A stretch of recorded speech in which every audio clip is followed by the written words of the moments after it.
Hello friends, welcome to my channel sharpen maths.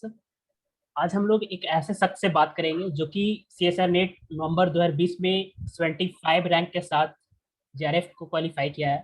साथ में वो गेट 2018-2019 में क्वालिफाई कर चुके हैं। तो सबसे पहले मैं आपका स्वागत करता हूं मिस्टर अभिनय कुमार अपने चैनल पे। जी जी, बहुत बहुत बहुत धन्यवाद आपका। आप ये बताइए सबसे पहले कि आपका बैकग्राउंड कैसा रहा, आपने मास्टर कहाँ से किया, आप ग्रेजुएशन कहाँ से किए? जी जी, मैंने सबसे पहले ग्रेजुएशन मैंने करा है सेंट जेवियर्स कॉलेज रांची से। और फिर उसके बाद मैंने अपना मास्टर्स की डिग्री जो है वो मैंने सेंट्रल यूनिवर्सिटी साउथ बिहार गया से करा है। तो ये मेरा बैकग्राउंड है। जो भी बिगिनर है सीएसआर नेट की तैयारी स्टार्ट करने वाले हैं, गेट की तैयारी स्टार्ट करने वाले हैं, उनको आप जी क्या सलाह देना चाहेंगे कि किस तरह से स्टार्ट करनी चाहिए, क्या स्ट्रेटजी अपनानी चाहिए? आपने क्या स्ट्रेटजी अपनाई थी? ये सबसे पहले तो सिलेबस को अच्छे से समझे आप। सबसे पहले सिलेबस में देखें कि क्या क्या चीज़ हमें पढ़ना है। तो सिलेबस के देखने के बाद और आप सबसे पहले क्या होता है कि हम एमएससी और बीएससी पढ़ के आए हैं तो हमें थोड़ा बहुत नॉलेज होता है सब्जेक्ट्स का। तो आप प्रीवियस ईयर के क्वेश्चंस को देखिए पहले। प्रीवियस ईयर के क्वेश्चंस को देख करके पैटर्न देखने की कोशिश कीजिए कि किस टॉपिक्स के क्वेश्चंस ज्यादा आते हैं, किस टॉपिक के क्वेश्चंस कम आते हैं। तो सबसे पहले आप लिस्ट बनाइए कि मार्क्स डिस्ट्रीब्यूशन कैसा है। मार्क्स डिस्ट्रीब्यूशन टॉपिक वाइज करके देखिए आप मार्क्स डिस्ट्रीब्यूशन कैसे पूछे जा रहे हैं। उसके बाद किस टॉपिक पे, एक पर्टिकुलर टॉपिक पे किस टॉपिक पे ज्यादा मार्क्स के क्वेश्चंस आते हैं। तो आप ये स्ट्रेटजी कीजिए और इसको कंपटीशन के भावना से इसमें मतलब इस एग्जाम को देने की कोशिश कीजिए। बहुत ज्यादा डेप्थ जाने की कोशिश नहीं कीजिए और कंपटीशन के हिसाब से आप प्रीवियस ईयर पे ज्यादा फोकस करके कंपटीशन को ज्यादा अच्छे से क्लियर कर सकते हैं। ये आपने टॉपिक की बात करा, तो जैसे सीएसआर नेट में रियल एनालिसिस से क्वेश्चन जी पूछे जाते हैं, कॉम्प्लेक्स एनालिसिस हो गए, लीनियर अलजेब्रा हो गया, ये सारे प्योर पोर्शन है। तो इसमें एस्पिरेंट्स को किस तरह से अटेम्प्ट लेना चाहिए, किस तरह से स्ट्रेटजी बनानी चाहिए, किस तरह से प्रिपरेशन करना चाहिए? जी, देखिए सबसे पहले तो आप टॉपिक वाइज देखते हैं। अगर मान लीजिए हम रियल की बात करें तो real analysis around 50 to 60 marks का हर साल आ रहा है। तो आपको सबसे पहले इसमें नोटिस करने की चीज ये है कि क्या चीज सबसे ज्यादा आ रहा है। अगर आप देखेंगे लास्ट के कुछ ईयर्स में तो फंक्शन ऑफ सेवरल वेरिएबल काफी मार्क्स के पूछे जा रहे हैं। उसके बाद आपके sequence of function, series of function से काफी क्वेश्चंस होते हैं। यूनिफॉर्म कॉन्टिन्यूटी से आपके काफी ज्यादा क्वेश्चंस पूछे जाते हैं। तो आपको देखना पड़ेगा, एक क्वेश्चन हमेशा आपके पास टोपोलॉजी से होता है। रियल रियल लाइन पे जो टोपोलॉजी होती है, पॉइंट टोपोलॉजी, उससे होता है। काउंटेबिलिटी एंड काउंटेबिलिटी से एक क्वेश्चन होता है। तो आपको क्या करना है इसमें, आपको मतलब आपको टॉपिक्स के साथ भी और कैसे कर सकते हैं, अच्छा वो मैं आपको बता सकता हूँ। देखिए कि सबसे पहले आप पॉइंट टोपोलॉजी में देखिएगा तो पॉइंट टोपोलॉजी आएगा, मतलब उसके लिए किसी दूसरे टॉपिक को पढ़ने की जरूरत नहीं है। ठीक उसी तरह से काउंटेबिलिटी एंड काउंटेबिलिटी अगर आपने पढ़ लिया तो आप accountability and accountability question solve कर देंगे। उसके लिए आपको किसी दूसरे टॉपिक की हेल्प नहीं चाहिए। लेकिन अगर मान लीजिए आप कॉन्टिन्यूटी की क्वेश्चन सॉल्व कर रहे हैं तो ऐसा हो सकता है कि पार्ट सी में आपके पास कॉन्टिन्यूटी के साथ डिफरेंशियबिलिटी दूसरा ऑप्शन हो, यूनिफॉर्म कॉन्टिन्यूटी तीसरा ऑप्शन हो। तो आपको ये चीज ध्यान रखना होगा कि अगर आपने कॉन्टिन्यूटी पढ़ लिया और यूनिफॉर्म कॉन्टिन्यूटी छोड़ दिया फिर आप इस क्वेश्चन को सॉल्व नहीं कर पाएंगे। तो आपको हमेशा ध्यान रखना होगा कि काउंटेबिलिटी के साथ कॉन्टिन्यूटी के साथ डिफरेंशियबिलिटी भी आएगा और यूनिफॉर्म कॉन्टिन्यूटी भी आएगा। तो इन तीनों को, अगर एक टॉपिक पढ़ रहे हैं तो इन तीनों को पढ़ना जरूरी है फिर। ठीक उसी तरह से अगर आप मान लीजिए सीरीज पढ़ रहे हैं, सीक्वेंस पढ़ रहे हैं, तो आपके पास पार्ट सी में क्वेश्चन कैसे पूछे जा सकते हैं। एक ऑप्शन होगा सीरीज का, एक ऑप्शन होगा सीक्वेंस की कन्वर्जेंट का, एक होगा सीक्वेंस ऑफ फंक्शन पे, एक होगा सीरीज ऑफ फंक्शन पे। तो एक्चुअली चार टॉपिक को मर्ज करके उसने एक क्वेश्चन पूछ लिया है। तो आपको क्या करना पड़ेगा, आपको चारों टॉपिक को एक साथ पढ़ना पड़ेगा। आप किसी भी एक टॉपिक को छोड़ देते हैं तो आपके ये क्वेश्चंस नहीं हो पाएंगे। तो आपको ये चीज भी बहुत ध्यान देना है, फंक्शन ऑफ सेवरल वेरिएबल ज्यादा ज्यादा आ रहे हैं, ज्यादा मार्क्स के आ रहे हैं, उन पे ज्यादा काम करने की जरूरत है। ठीक है, आपको रीमान इंटीग्रेशन देखिए, रीमान इंटीग्रेशन जो आता है और लेबेग इंटीग्रेशन साथ में आता है, तो रीमान और लेबेग साथ में पढ़िए। फंक्शन ऑफ बाउंडेड वेरिएशन आप ऐसे ही कर सकते हैं। तो ये हो गया रियल का बात। और और रियल कॉम्प्लेक्स में एनालिसिस, आप, लीनियर अलजेब्रा के बारे में? जी हाँ, तो अगर लीनियर की बात करें तो लीनियर में आप देखिए सबसे ज्यादा इंपॉर्टेंट क्या होता है। सबसे ज्यादा वो पूछ रहे हैं अभी डायगोनलाइजेबिलिटी, जॉर्डन कैनिकल फॉर्म, क्वाड्रेटिक फॉर्म। तो ये जो भी फॉर्म्स हैं ये सारे बहुत इंपॉर्टेंट है, इनके क्वेश्चंस बहुत आ रहे हैं। अगर आपने जॉर्डन कैनिकल फॉर्म पे अच्छा कमांड किया है तो आप बहुत सारे क्वेश्चन को सॉल्व कर सकते हैं। तो जॉर्डन कैनिकल फॉर्म पढ़ना बहुत जरूरी है, क्वाड्रेटिक फॉर्म पढ़ना बहुत जरूरी है, डायगोनलाइजेबिलिटी के कुछ कॉन्सेप्ट अच्छे होने चाहिए आपके पास, आइगन वैल्यूज आइगन वेक्टर के कॉन्सेप्ट अच्छे होने चाहिए, ये मेन इंपॉर्टेंट है। अगर आप मैट्रिसेस के कुछ कॉन्सेप्ट छोड़ भी देते हैं तो इट्स फाइन, कोई दिक्कत नहीं है, लेकिन आपको इसको करना पड़ेगा अच्छे से। लीनियर ट्रांसफॉर्मेशन बहुत इंपॉर्टेंट है, लीनियर ट्रांसफॉर्मेशन को बिल्कुल भी नहीं छोड़ना है। लीनियर ट्रांसफॉर्मेशन के क्वेश्चंस हमेशा आते हैं, हमेशा ही लगभग लगभग आते हैं। तो ये इंपॉर्टेंट टॉपिक है लीनियर में। लीनियर भी आपका 60 मार्क्स के अराउंड आता है। कॉम्प्लेक्स की अगर बात करें तो आप कॉम्प्लेक्स में नोटिस करेंगे कि पिछले 2-3 साल से पहले जो पैटर्न था उसमें सिंगुलैरिटी ज्यादा पूछी जाती थी, रेसिड्यू ज्यादा पूछी जाती थी।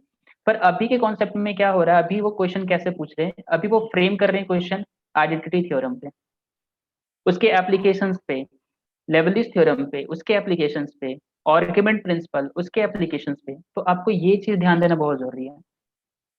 जी टेलर सीरीज, लॉरेंट सीरीज के एप्लीकेशंस आपके पास अच्छे से समझ में आने चाहिए। ये सब टॉपिक बहुत इंपॉर्टेंट आ रहा है अभी, तो इस पे ध्यान देना है। बाइलिनियर ट्रांसफॉर्मेशन से क्वेश्चंस रहते हैं, उस पर फोकस करना है। जो भी आपके पास थ्योरम्स ये क्लेम करते हैं कि वो कांस्टेंट हो जा रहा है फंक्शन, उस पर बहुत ज्यादा फोकस करना है। वो ऑलमोस्ट बहुत ज्यादा इंपॉर्टेंट रखते हैं। जैसे कि अभी तो आपने अगर आप टॉपिक कॉम्प्लेक्स, टॉपिक के बारे में जी बताया, तो टॉपिक तो ठीक है, फिर इससे रिलेटेड आप कुछ बुक के बारे में बताना चाहेंगे कि कौन से बुक इस टॉपिक के लिए पढ़ना चाहिए, कौन सा बुक प्रेफरेबल होना होता है, आपने किस तरह की बुक पढ़ाई की थी? जी हाँ, देखिए बुक्स की अगर मैं बात करूं तो आपके हिसाब से जो भी बुक आपको समझ में आए, जो भी लगे कि इस कंपटीशन के लिए सही है, आप वो बुक को फॉलो कर सकते हैं। लेकिन उसमें 2-3 चीजें ध्यान देने वाली है कि आप हमेशा कोई भी बुक फॉलो करें तो ये देखिए कि नंबर ऑफ क्वेश्चंस उसमें ज्यादा हो, ताकि आपको एक प्रैक्टिस हो जाए घर पे बैठे बैठे, एक प्रैक्टिस हो जाए बुक के हिसाब से। थोड़ा सा कॉन्सेप्ट भी इसमें ज्यादा जरूरी है, कॉन्सेप्ट्स भी होनी चाहिए। बहुत ज्यादा theoretical book examination point of view से सजेस्ट नहीं करूंगा मैं। तो अभी आप क्या कीजिए, क्वेश्चंस जिसमें ज्यादा हों वैसे बुक को फॉलो कीजिए। जैसे मैंने रियल एनालिसिस में एसके मापा फॉलो किया था, काफी अच्छी बुक है, बहुत सारे एग्जांपल्स है उसके अंदर। शांति नारायण की बुक बहुत अच्छी होती है रियल एनालिसिस की, वो फॉलो कर सकते हैं। ठीक है, लीनियर में आप सॉम सीरीज की 300 प्रॉब्लम्स फॉलो कर सकते हैं, उससे एक बेसिक अंडरस्टैंडिंग बन जाएगी, आपकी कॉन्सेप्ट बन जाएगी बेसिक। जो अभी स्टार्ट कर रहे हैं उनके लिए बहुत इंपॉर्टेंट होगा वो। और फिर आप मैट्रिसेस की बुक फॉलो कर सकते हैं, ए आर वशिष्ठा की काफी अच्छी बुक है, मैट्रिसेस पे उन्होंने लिखी है, इसको फॉलो कर सकते हैं, बहुत अच्छी बुक है। उसके बाद अगर कॉम्प्लेक्स की बात करें, कॉम्प्लेक्स में भी ए आर वशिष्ठा की बुक काफी अच्छी है, तो आप ए आर वशिष्ठा की बुक पढ़ सकते हैं। तो आप कोई भी बुक पढ़िए, मैं फिर से यही बोलूंगा कि इसमें नंबर ऑफ क्वेश्चंस होनी चाहिए, आप प्रैक्टिस कर सको। और ऐसा नहीं है कि आप 10 बुक पढ़िए, एक ही बुक पढ़िए, बार बार पढ़िए, उसको रिवीजन कीजिए। अगर आपको फिर भी लग रहा है कि आपके क्वेश्चंस रुक रहे हैं तो आप थोड़ा बहुत सप्लीमेंट्स, नेट पे भी अवेलेबल रहता है, कुछ असाइनमेंट्स वगैरह अवेलेबल होते हैं, इंस्टीट्यूट के नोट्स वगैरह भी होते हैं, तो आप वहां से भी थोड़ा बहुत कवर अप कर सकते हैं। जी तो आप सेल्फ स्टडी से बहुत अच्छे से कर सकते हैं, इसमें कोई दिक्कत नहीं है, आप आराम से बुक फॉलो करके बहुत अच्छे से कर सकते हैं। ठीक जी है। जी, अप्लाइड मैथमेटिक्स के बारे में आपका क्या कहना है कि मतलब अप्लाइड का क्या रोल होता है इस एग्जाम में, कितने क्वेश्चन पूछे जाते हैं? ज्यादातर मैं देखता हूँ कि लोग कुछ टॉपिक में फोकस हो जाते हैं और इस टॉपिक पे उतना प्लान नहीं करते हैं एग्जाम में अटेम्प्ट करना है कि नहीं, जी तो जी आपका जी जी, इसके सही पीछे कह रहे क्या हैं। ओपिनियन?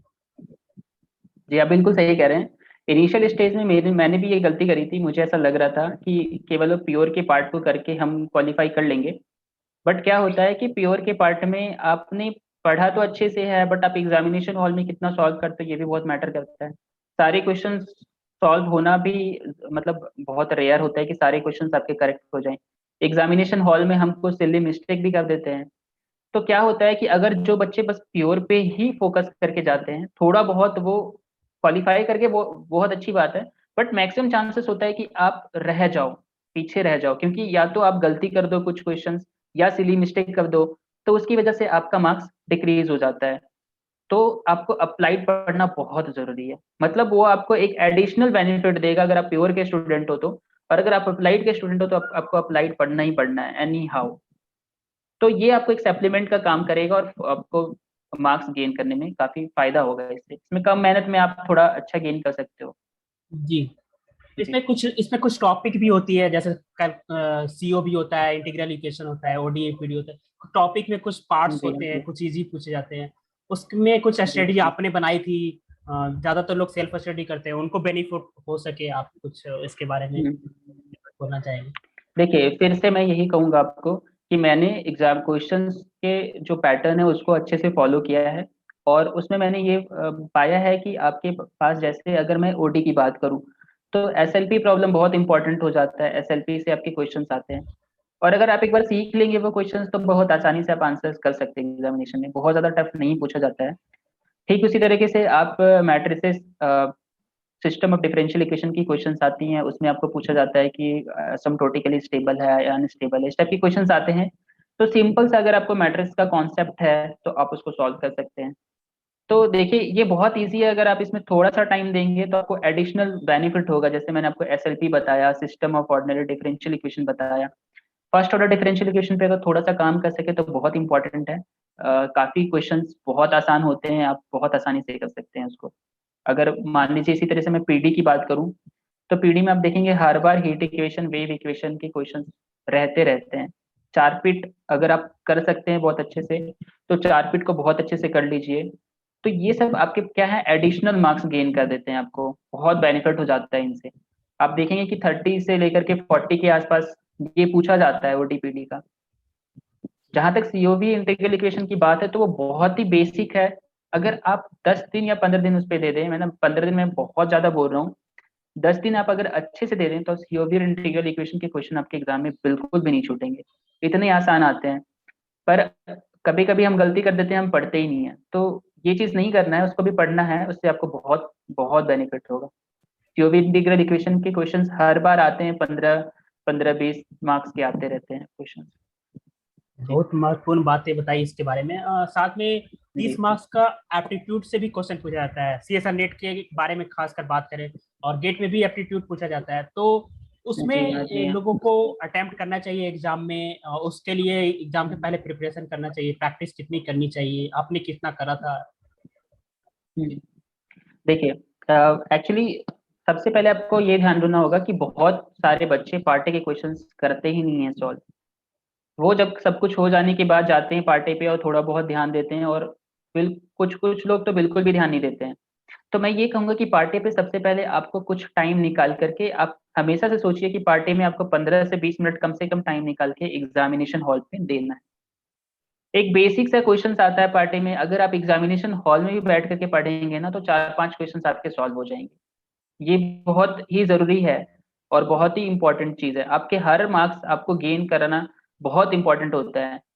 तो आप इसको स्ट्रेटेजाइज कर सकते हैं। अगर आप मान लीजिए पार्टी में अच्छे हैं, तो आप, और अगर आपका मैथमेटिक्स थोड़ा सा वीक चल रहा है तो आप ज्यादा टाइम मैथमेटिक्स पे दे सकते हैं, पार्टी में थोड़ा कम दे सकते हैं। लेकिन अगर आपको लगता है कि आपको पार्टी में ज्यादा मार्क्स लाने की जरूरत है, तो आप थोड़ा बहुत टाइम पार्टी के लिए भी निकाल सकते हैं। लेकिन ऐसा कुछ ज्यादा बहुत ज्यादा जरूरत नहीं पड़ता। अगर आप नॉर्मल केवल क्वेश्चंस को पढ़ के अच्छे से समझ के क्वेश्चंस करने की कोशिश करेंगे तो आप कर सकते हैं। लेकिन आपको 10 से 15 मिनट पार्टी में जरूर देना चाहिए। उससे आप 4 5 7 क्वेश्चन आराम से कवर अप कर सकते हैं।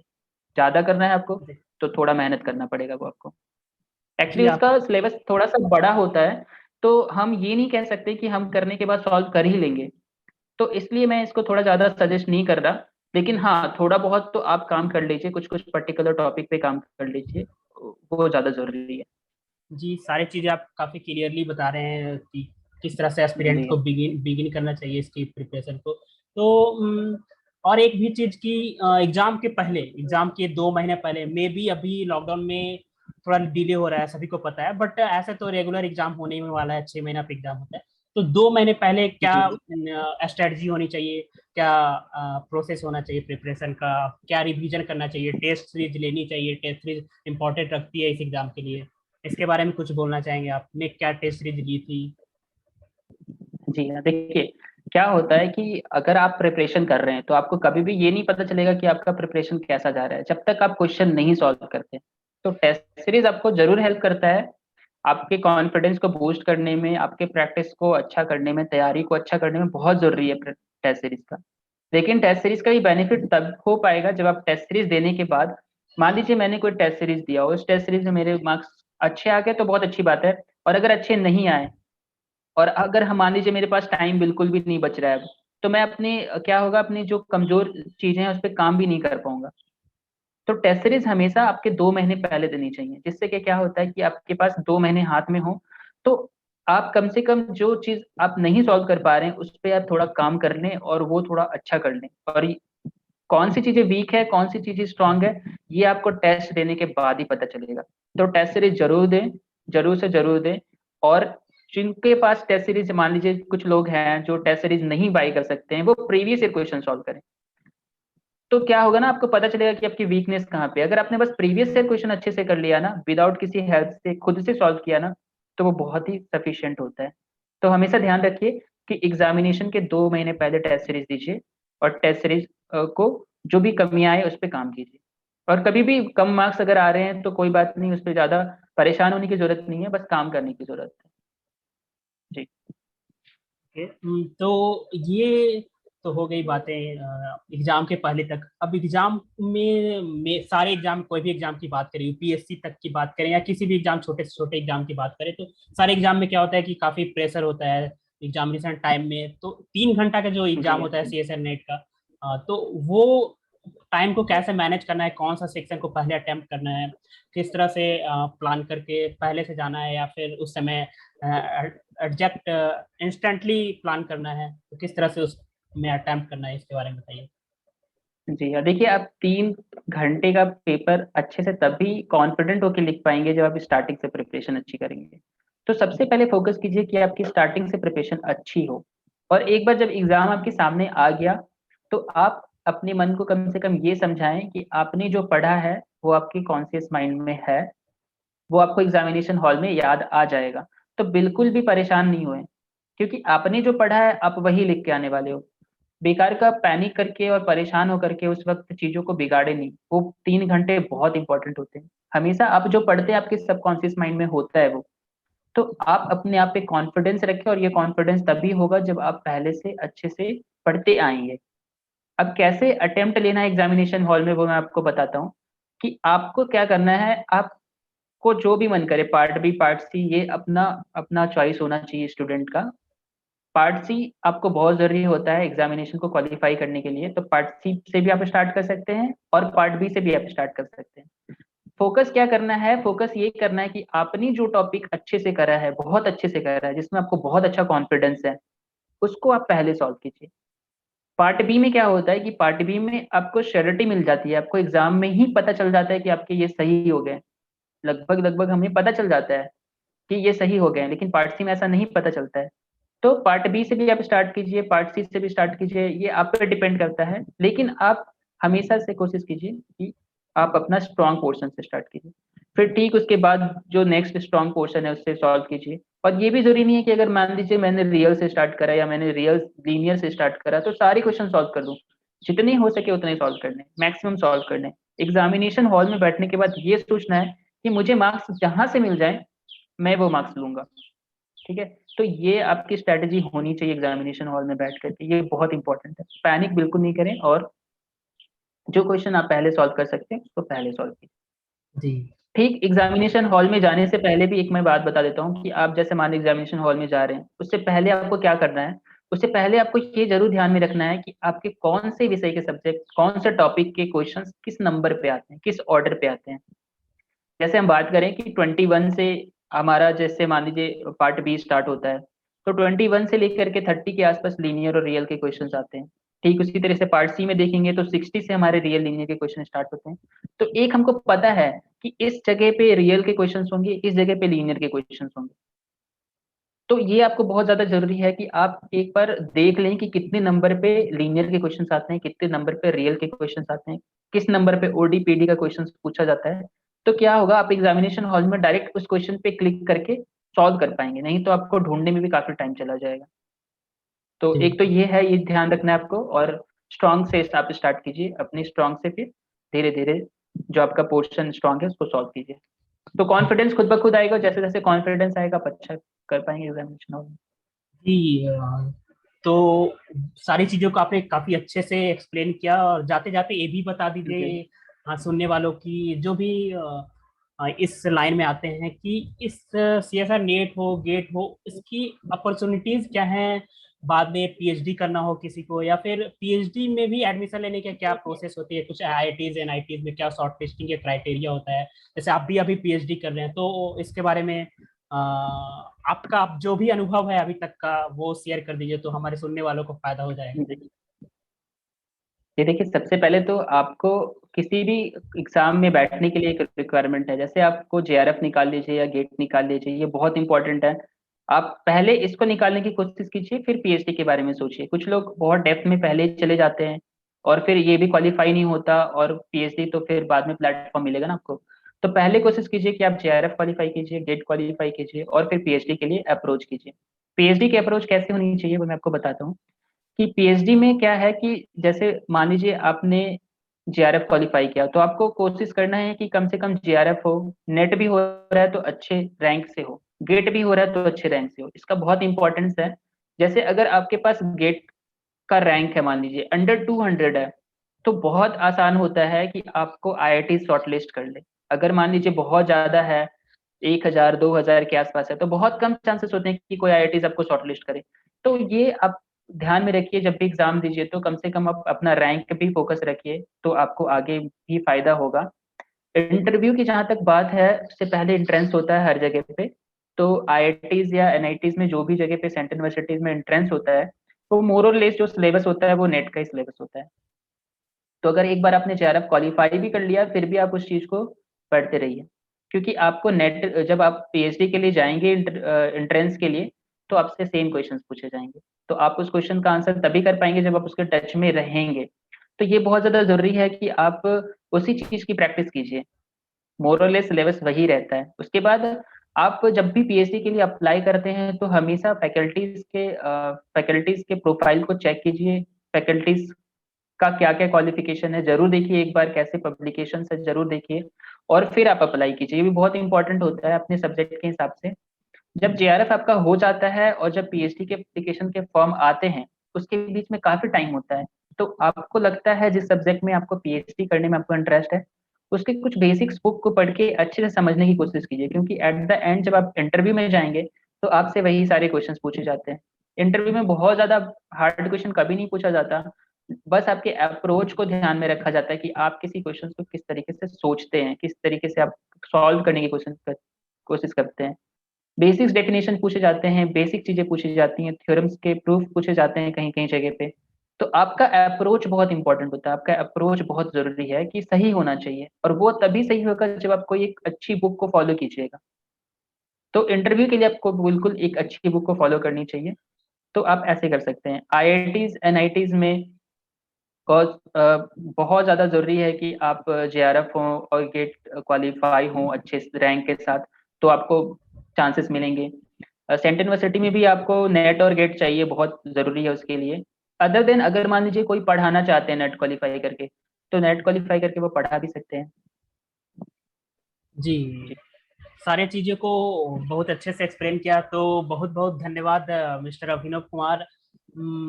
जैसे कि सुनने वालों को मैं बता दूं कि इन्होंने स्टार्टिंग से बताया कि किस तरह से स्टार्ट करना चाहिए, कौन सा टॉपिक पढ़ना चाहिए, किस तरह से अटेम्प्ट लेना चाहिए, क्या अप्लाइड का रोल है, क्या एप्टीट्यूड का रोल है, और बाद में ये भी बताया कि आप किस तरह से नेट का यूज कर सकते हैं, क्या अपॉर्चुनिटीज हैं। लाइक आप प्राइवेट इंस्टीट्यूट्स में अगर पीएचडी नहीं करना चाहते हैं तो अप्लाई कर सकते हैं, पढ़ा टीचिंग कर सकते हैं, या फिर जैसा कि 2021 जुलाई में रूल भी आने वाला है कि यूनिवर्सिटीज में पीएचडी चाहिए लेक्चरर बनने के लिए, और जी पीएचडी के साथ मास्टर होना चाहिए। तो उसके अलावा कॉलेज में आप तब भी एलिजिबल हैं। तो बहुत बहुत धन्यवाद मिस्टर अभिनव कुमार। जी जी, बहुत बहुत धन्यवाद आपको भी। और मैं ये बता दूं कि जो भी इस वीडियो को पहली बार देख रहे हैं तो मेरे चैनल पे आप CSR नेट गेट से रिलेटेड, NBHM से रिलेटेड काफी सारे वीडियोस देख सकते हैं, प्लेलिस्ट विजिट एक बार कर सकते हैं। कॉम्प्लेक्स एनालिसिस कंप्लीट कोर्स मैं अपने चैनल पे अपलोड कर चुका हूँ, और रियल एनालिसिस कंप्लीट अभी चल रहा है, उस पर आप रिव्यू दे सकते हैं किस तरह से मुझे और करना चाहिए। और पॉइंट टोपोलॉजी हो गया, उस पर काफी अच्छे रिस्पॉन्स भी मिले, मैंने काफी सारे वीडियोज अपलोड भी किया है। और साथ में एक चीज और मेन पॉइंट मैं बता दूं कि जो भी थ्योरेटिकल पार्ट मैं पढ़ा रहा हूँ उससे रिलेटेड अगर आप मॉक टेस्ट देना चाहते हैं तो मैं बहुत जल्दी ही अनाउंस करने वाला हूँ कि आप फ्री मॉक टेस्ट किस तरह से दे सकते हैं जो भी थ्योरी पढ़ते हैं। तो थैंक यू ऑल एंड अभिनव, बहुत बहुत शुक्रिया, ये मेरे काफी अच्छे दोस्त भी हैं। तो जी मैम, आपको एक और चीज ऐड करना चाहता हूँ कि जैसे तैयारी के दौरान ऐसा बहुत बार होता है कि हम किसी कॉन्सेप्ट पे अटक जाते हैं, कोई कॉन्सेप्ट हमको समझ नहीं आता। तो बिल्कुल आप जैसे जो टीचर्स हैं वो बहुत हेल्पफुल होते हैं। मैंने भी बहुत कुछ टीचर्स के वीडियोस देखे हैं, यूट्यूब पे भी काफी वीडियोस देखे हैं, कुछ कुछ कॉन्सेप्ट समझने में काफी आसानी होती है। तो मैं कहना चाहूंगा कि इसको आपके जो भी स्टूडेंट्स हैं, जो भी फॉलोवर्स, उसको पॉजिटिवली लें एकदम। और जो भी टॉपिक आपको नहीं समझ में आ रहा है, आप कोई भी चैनल पे जाके, किसी भी अच्छे चैनल पे जा करके आप उसको फॉलो कीजिए। और आपका चैनल तो काफी अच्छा है ही, और आपने काफी अच्छे से किया है। मैंने देखा था आपका प्रोफाइल और चैनल्स भी देखा है, तो बहुत अच्छा है। बहुत बहुत धन्यवाद। आई और ऐसे होप, करते रहे। मैं आशा करता हूँ कि जितने भी सुनने वालों को जरूर बहुत सारी चीजें सीखने को मिली होगी, वो अपने ही स्ट्रेटजी अपनाए प्रिपरेशन का, बट कुछ चीजें ले सकते हैं, अच्छी चीजें, बहुत सारी चीजें, अच्छी चीजें यहाँ पे अभी हम लोग ने डिस्कशन किया, कन्वर्सेशन किया। तो thank you all and thank you so much Abhinav. Thank you, बहुत बहुत धन्यवाद।